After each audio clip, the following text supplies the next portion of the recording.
Rise up, live joy your way. From emotional intelligence through cognitive distortions, certified life and wellness coach Kamini Wood is on a mission to help people see the magnificence of their own unique human spirit. Through these small bites of self-visualization and self-confidence, you can have healthy relationships, success in business and career, and live the life you want to live. Rise up, live joy your way. Hi there, and welcome to another episode of Rise Up, Live Joy Your Way, whether it's morning, afternoon, or evening. Thank you for taking some time out of your day to spend here with me. And today I want to talk about and have a conversation that I see in relational patterns. I see it often in the people that I work with. I want to talk about something that people rarely name. People look at someone who has become quieter over time and assume something about their personality. Maybe they think that that person became shy, or maybe they assume that they lost their confidence. Maybe they think that they just don't have much to say. But often the real story is something very different. Many people didn't just become quiet. They became careful. Careful about what they say, careful about how they say it, careful about how someone might interpret their words, careful about whether speaking up might create tension they would rather avoid.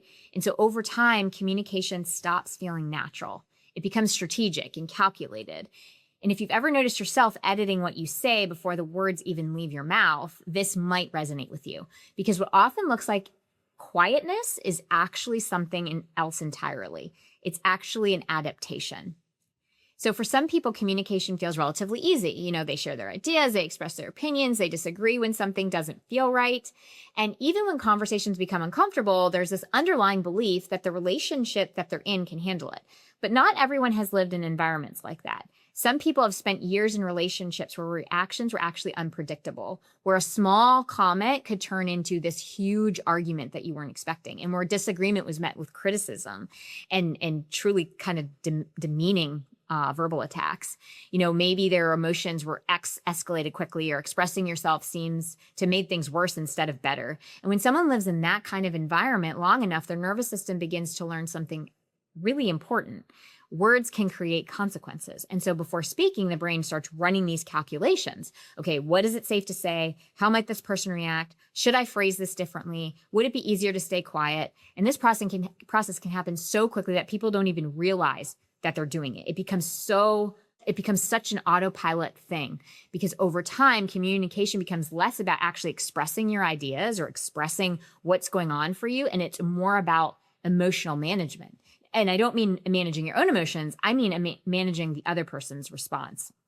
Now, many people develop this careful communication style, not because they always did it. It really actually happened over time, right? So often, maybe they recognize that there was a time where they did speak out. They were more outspoken. They were more expressive. They were willing to share their opinions. But somewhere along the way, something changed. Maybe there was a relationship where disagreements escalated quickly. Maybe it was a workplace where speaking up led to criticism or subtle punishment. Maybe it was a family dynamic where emotions felt unpredictable. So the person adjusted, not consciously, but instinctively. It was a survival mechanism. They began to soften their words. They added explanations, reassuring everyone else before anything could go wrong, choosing their timing carefully, right? If you've ever noticed yourself calculating when you're going to share something with somebody, that's an indication that maybe you could be doing some of this.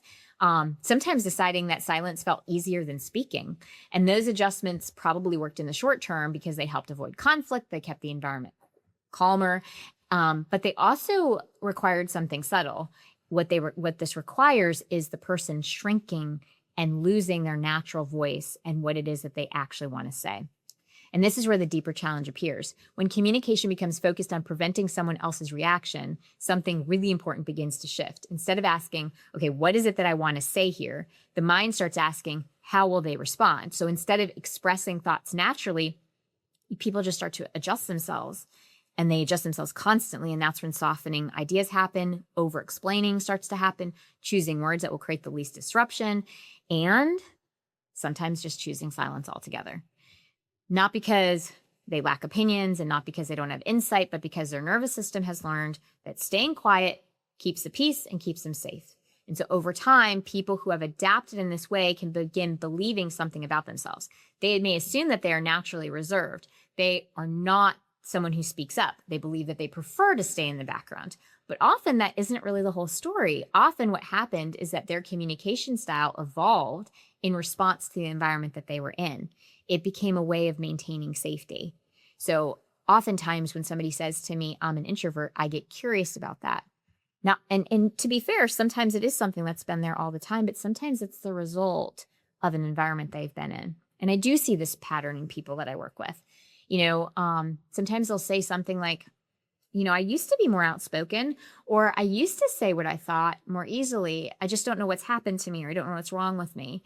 And then we start exploring it. Maybe there was a relationship where their words were frequently misunderstood or misinterpreted. Maybe they were criticized for expressing themselves. Sometimes they were told that they were being too sensitive, or they were too emotional or too difficult. And so eventually these people learned it was easier to say less. It was easier to just say what they thought the other person wanted to hear, or truthfully just avoid the conversation entirely and just stay silent.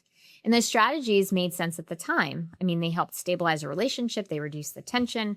Things seemed quieter at the time. But what ended up happening over the course of months and years is that the person was constantly monitoring themselves, anticipating reactions, managing the emotional climate of the conversations. And that vigilance actually is exhausting. I mean, think about that. If you're constantly in that calculating mode, what is your nervous system doing day in and day out? It's constantly on guard. Psychologically, this pattern is closely related to what I talk a lot about, which is psychological safety. Now, psychological safety means that people feel safe enough to take interpersonal risks. What do I mean by that? Interpersonal risks. To express their ideas, to ask questions, to disagree, without fear of humiliation, of punishment, or retaliation, or abandonment. When with their psychological safety, communication becomes easier. People don't have to calculate every single word that they say. They can express themselves honestly and trust that the other person that they're in relationship with can actually handle it. But when psychological safety is missing, communication becomes such a huge effort. Every sentence requires thought. Every conversation requires preparation. And people become highly attuned to these emotional signals. They scan for changes in tone. They notice subtle shifts in mood. And they sense tension in the room before anyone even says anything. And these skills can take someone, first of all, these skills are amazing because they allow you to be super perceptive, but they often are exhausting. And they're often a result of the environment requiring it. So if this pattern feels familiar, here are a couple things that I might offer up as questions that you can ask yourself. When you speak, are you expressing what you actually think? Or are you primarily trying to prevent someone's reaction or manage the reaction? Do you find yourself rehearsing conversations in advance, or editing your words mid-sentence, or explaining yourself more than necessary, really with this intention of trying to avoid being misunderstood?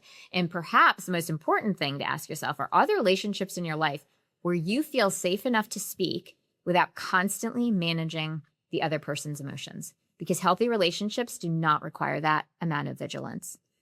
They make space for honesty and for you to speak what you need to speak. So if you recognize this pattern in your own communication, here are a couple of shifts that might help. The very first one is awareness, right? We can't do anything if we're not aware. Simply notice when you're editing yourself. Notice when you soften something automatically. Notice when you add extra explanation that may not actually be necessary. Not with judgment, but with curiosity. The second thing I would offer is experiment with slightly more direct communication in the environments that feel safer.